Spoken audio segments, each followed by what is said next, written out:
Today we sit down with Curtis and we're at 117 Barmore Street in Tarragindi. You know, what sort of drove the decision to sell, Curtis? Thanks for having us. Yeah. For us, our family is growing. Yeah. And we bought this home in 2020, and it was our first home, and we were very lucky to get in. It was a good time to buy it. But with the family growing, we kind of need more space, you know, more bedrooms, bigger land. So we've decided to upgrade. So we upgraded towards the end of last year. Yeah. And then we decided that probably the right thing to do is to sell our home now. And did you have sort of any concerns with taking it to market? What were your sort of thoughts sort of at that early stage? Yeah, I think obviously making sure that you get a good price that you feel is fair. We're in a position where we could buy without selling. So for us, it was kind of, do we hold this as an investment property or do we sort of just cash out now? And that's what we decided to do. So we were concerned ultimately about underselling it. Yes. And we wanted a good price to close the book and move on. And talking about price, did you have like an expectation in mind at the beginning? We did. We did a lot of research around what's been selling, and we were fairly connected to the market. We were able to sort of use comparables, and lucky for us, you know, there was a lot going on in this area, particularly for homes, and some of the properties that had sold were achieving crazy prices as a knockdown. And so that kind of gave us some confidence, but I don't think we were like unrealistic about the prices or our expectations. What did you think a good outcome would be for a sale? Yeah. So I think based on the data that was available in terms of like valuations, we were thinking 1.6 would be awesome. Anything over 1.6 would be like champagne money. Yeah, great. And I think that was good expectations, and having a look at sales, you know, when I did it, the same as what you would have done. Yeah. It seemed to be a good print for value. Yeah. A couple of questions here. When you started to look for an agent, what were you sort of looking for? Yeah. So we interviewed 3 local agents. Yes. So we went to realestate.com.au and searched for agents in the area. And we're looking at ultimately who had sort of a track record. And my wife and I created some like questions. There was a matrix that we created. Actually, I don't know if you know this. We created a bit of a matrix on a variety of things, and we're just kind of looking to sort of have a benchmark to figure out, you know, who would go with. And the good news for us is we were really lucky. There's great agents in this area. And we kind of maybe set everyone up for failure because we really wanted to go auction. Yes. And the first 2 agents were really supportive of that. Yeah. And that was mostly because as buyers, we kind of maybe would have liked the transparency of an auction. Yeah. But meeting you was very different to that. And so obviously Place is a big auction brand.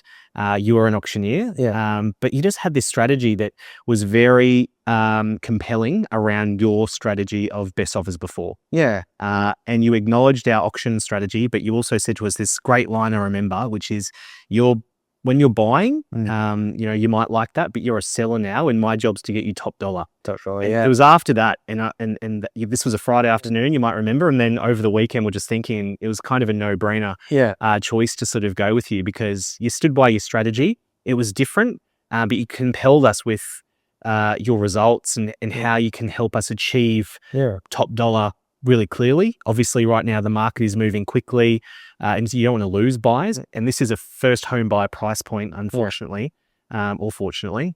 And I guess on that auction versus sort of private treaty or top offer is what we sort of spoke about a fair bit. How do you sort of think that the strategy we ended up choosing versus what you could have done auction would have sort of seen a different result? So I think for us, it was the flexibility of it. So we could have still gone to auction. Yeah. You could be a lot more transparent about price because it wasn't an auction. It gave buyers a deadline and a timeline to work towards. And for us, we were able to get feedback along the way. You know, people attending open homes is one good metric, but also people submitting offers along the way. That's cool too. Yeah. Emily and I were actually thinking, how could we wait 3 weeks for an auction campaign? That first week was crazy. So, you know, us having our top offers, and then bringing it forward gave us the flexibility because you know, it was finger on the pulse of what was going on with the market. So it's not like we needed to sort of cross our fingers and wait. And I think like when you look at a lot of agents and then presenting their strategy or the program, they feel best to take someone down. They're always going to just tell you the gold nugget stories, not the whole picture of everything. And I think what I would always do when I'm chatting to one of our owners, it give full perspective of all your options.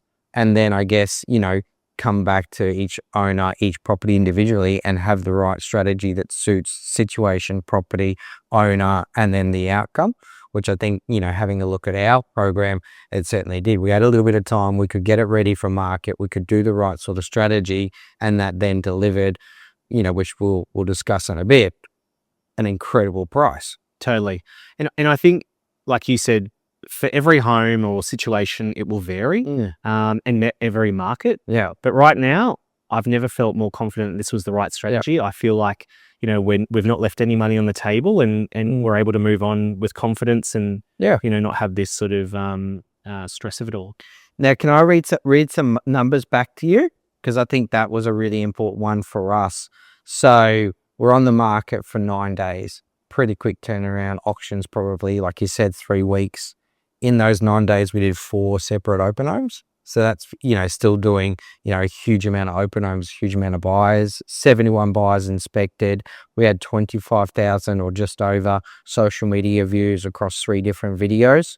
The listing views online was just over 7,000. We had 71 inquiries. Our Lux campaign, which I want to chat about as well, delivered in 2,768 views. Our other category, which is a lot of social, a lot of database, a lot of text message, delivered 2,600. Audience Maximizer, which is relatively new for us, delivered 15,000. So the total views, again, 7,000 in that amount of time, which is huge amount. And we sort of compared it to a couple other campaigns. That's 70% more than what a normal campaign would see in a 14-day period. So I think that's pretty impressive as far as driving traffic to the property. What's your thoughts? Yeah, I mean, it's about attention. And I think you got to go where the attention is, and the attention is very active. I think for us, it just reassures us that we haven't left any money on the table. We know we've met the best buyers for this period of time. Yeah. And that's what you want. You want to walk away feeling you've got top dollar. And top dollar is very different for lots of people. Yeah. But I truly believe that we have got top dollar for this place. Top dollar, top marketing. And like, we are a nice home. We're 3 bedrooms, 1 bathroom. It's cute. It's cottage feel. It's a good spot in Tarragindi, but it's not an architecturally designed masterpiece or anything like that. Yeah. So, but the reviews certainly support, fantastic marketing, really good presentation. And I think making it all sort of happen together creates a really good campaign. 100%. This was a perfect series of events. Yeah. My favorite part being sales background is the negotiation. So what's your thoughts on how the negotiation sort of went from the start to the sort of finish? Yeah. So for us, I think the only way that shows up is by the communication. And I feel like along the way, you were able to communicate with us a bit of a story around the buyer. You understood the buyer and their background and experience, and that kind of helped you guide us. And so if I reflect on this situation, you were dealing with one buyer from the first open home. You're keeping them on the hook. They had a buyer's agent. You're working with them to progress them. Before you even came to us, you'd already got an increase from their first offer based on comparables. And then again, you've called us on the Sunday with an increase again, with a bit of a story, but a bit of not a warning, but a heads up that maybe we should consider bringing the campaign forward, which then meant we'd move to another open home on the Tuesday. And then we could sort of work with some more interest and give you some time to do some follow-up. So I think in terms of the negotiation, very happy. Yeah. To me, it was a lot of communication and good storytelling. And I think a lot of people sort of, think that, an agent with a team, one of the other people in the team is doing it all. I think, how did you feel? Oh, definitely. Very hands-on. Yeah. Yeah, no, definitely you, Mitchell. I think as well, it didn't feel as though it was just like a fax machine email. Like, it'd be very easy for some people to just take the offer. and then pass it on and go back, and then all of a sudden it's just this to and fro. Yeah. I felt like by the time we were having a conversation, you'd already sort of demonstrated that you're working for us and trying to get us top dollar. Yeah. And so by the time we're having a conversation, it's sort of at a point now where we need to make a decision. And that felt really empowering. So if we now go back to, say, reaction, so the first offer was, I think, technically 1.567, quite a weird number.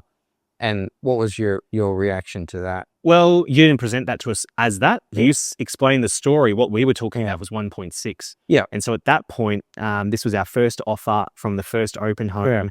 And we were already talking like we were selling at that point. Yeah. We were in the range. Yeah. And you demonstrated to us that you listened to their story, used some comparables, worked with their buyer's agent to get them to a bit more of a realistic starting point, which was awesome. Yeah. For us, that set our campaign up with success because it knew we're on track. And if we go back to what our expectations were, they were pretty on the money. So then really from there, it was like, great, what else is out there? How do we go get that? Yeah, so it's after maybe 2 days on the market, 3 days on the market, we're at 1.65. So probably, 50 grand over expectation, quite happy. And then I guess it's then, what did we do from there? Essentially, we had a plan around our sale rather than suggesting, which I think a trap a lot of people get into, is just selling at that point. You've got 50 grand more than you're hoping for. You've got a cash unconditional offer. Why would you not just sign off on it? And I think sort of playing the longer game with the sale and then eventuated into, a better result. So Tuesday night open home happened. And we then brought the campaign forward to Wednesday. What was the chat after Wednesday or Wednesday afternoon? Or how did you feel on Wednesday? What was that like? So there's no feeling that I think you can describe where you like, this is life-changing numbers. And for us, that was amazing, but it kind of like was this validation that like, this was one of those moments where in a generation, you would have made a really good investment and that investment pays off, which then unlocks, I think, this like ecstatic feeling. Unfortunately, at the time I was away from my family for work, but there was cheers and wine happening across Queensland. But it's a proud number. It's a proud feeling. It's a validating feeling, and you just kind of get to go, okay, great, that's done. Yeah. And we're ecstatic. Yeah. Big time. And so, like, if I recall back to the conversation, it was, it was just you and I talking. I told you the number, which was 1.725.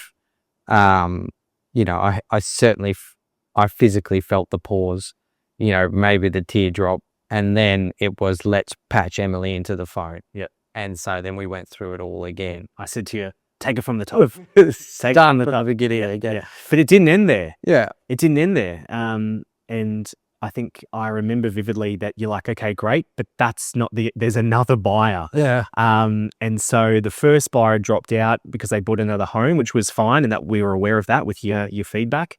And then this person, and then you sort of suggested another one, but that was a bit, maybe not concrete. Not concrete. And so we're like, okay, great. Let's see if we can counter. Let's see what happens. Yeah. I think when you look at that number, that 1.75 number, that was a number that was, a little bit surprising at the end of the day.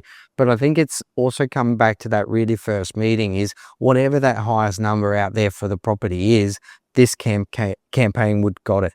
And it didn't matter what that was going to be, we would have got it from the market. And I think that's sort of really true when you sort of see it at the end of the day. So that offer was, obviously cash unconditional, which is fantastic to see. Sold sign went up the same day, and deposits being paid the following day. We're just moving towards settlement now. Yeah.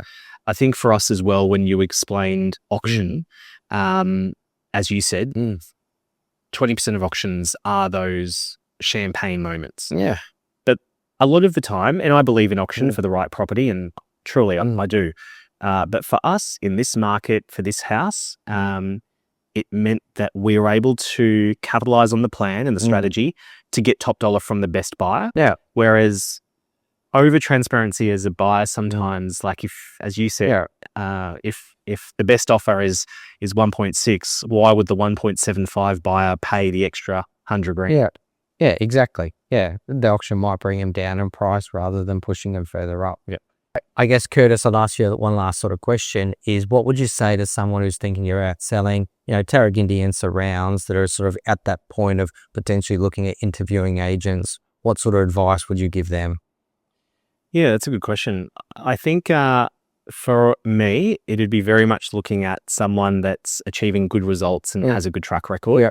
I think someone that's going to work with you to, get the home ready. I think sometimes it's very easy to just hear, yeah, it's all good. We'll be right. Like you were not like that. You sort of gave us advice around sort of tidying things up and getting it ready. We invested in some styling because we wanted to make sure the home presented well.